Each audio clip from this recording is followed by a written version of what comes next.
Okay, so we are in Mount Edgecombe Park in Cornwall.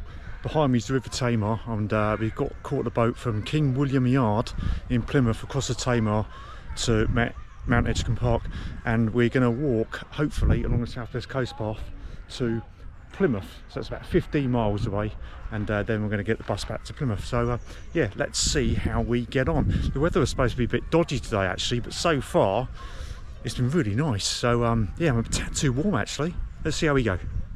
Well, this is quite an impressive start. So I've walked through like a great big landscape vista down to the River Tamar, and ahead of me is Mount Edgecombe House, but now I'm going to divert off to the right. We were just saying things in Cornwall bloom sooner than in Devon, and lo and behold, a second later, first bluebells of the year. First ones I've seen anyway. So we've walked through Mount Edgecombe Park now, and we're making our way to the South West Coast Path. Lots of Mayflower, the white flowers, Mayfair, beautiful smell, and I've got to say there is some definite moisture in the air. Let's hope we stay dry. So we're briefly joining the South West Coast Path in King's End. There's the beach. But we're now going to go cross country again because we want to cut off Rame Head because we've been down there before. So we're basically cutting a corner. So leaving the coast again for a brief period of time. Okay, so we're now picking up the South West Coast Path proper. So that way now, follow the coast path to Looe.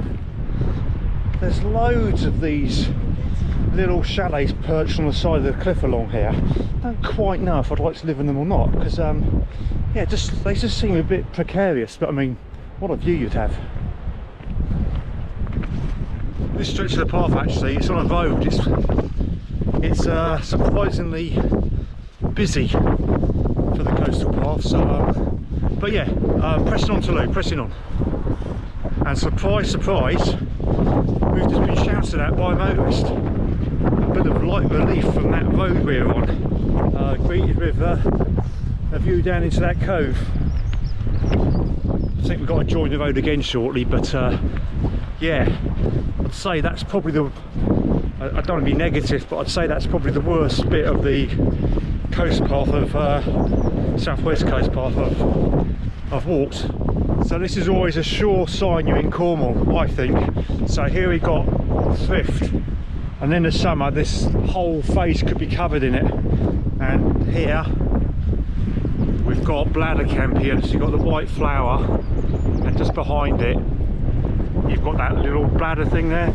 So yeah, whenever you're in Cornwall you see this time of year into the summer, yeah, the cliffs can get covered in it. It's quite a spectacular sight if you get a good clump of it all together.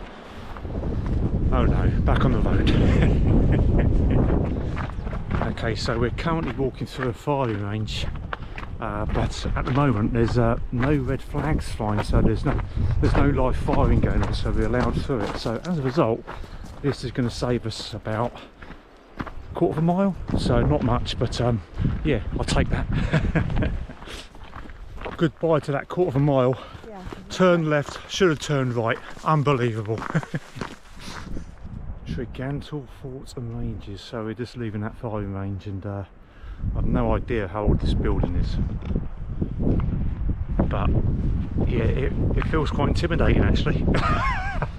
Let's get out of here.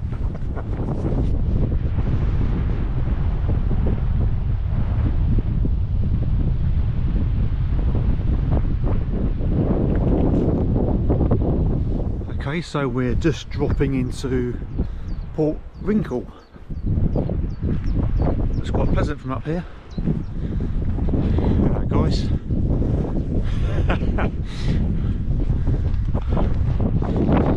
So this has suddenly turned into the South West Coast Path, and by that I mean the South West Coast Path, it's very undulating, and up until now, yeah, it's been the odd hill, but yeah, this last sort of couple of miles, sea level up a couple hundred feet, back down to sea level, and back up again a few hundred feet, back down to sea level, back up again.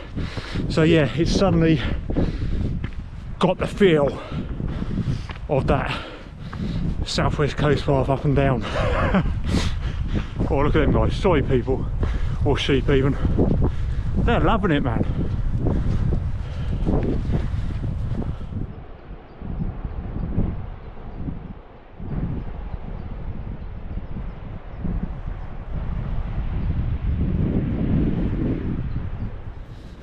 Okay, we're currently walking through Downderry, and just realised we're gonna, time we get to the Looe, we're gonna miss the last bus back to Plymouth. So a bit of a logistical shenanigans going on, but we're gonna get the train instead. So we're just gonna get home at about 10 o'clock at night, time we make the connections. And never mind, keep pressing on to Looe. Forget about the bus, it ain't gonna happen. Oh wow, so now we are entering Seaton. Not a bad little beach here.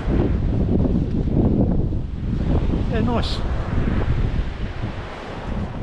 Do you know what? It looks like one of those places, look, it's just over there. It just doesn't seem to be getting any closer. Okay, so we are just entering Melon Drift.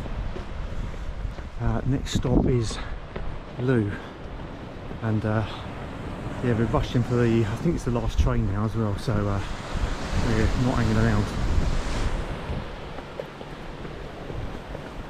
Okay.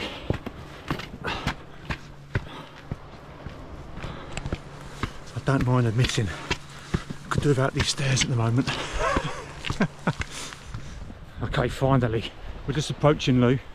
So over there's Looe Island, or St George's Island, and basically we've walked, I don't know if the camera's picking out, but over there's Rame Head, so we cut that corner off basically, so we started walking along here, the South West Coast Path, and time you're factoring walking down from Plymouth train station, it's turned out about perhaps a tad over 19 miles actually. It's been quite a big day.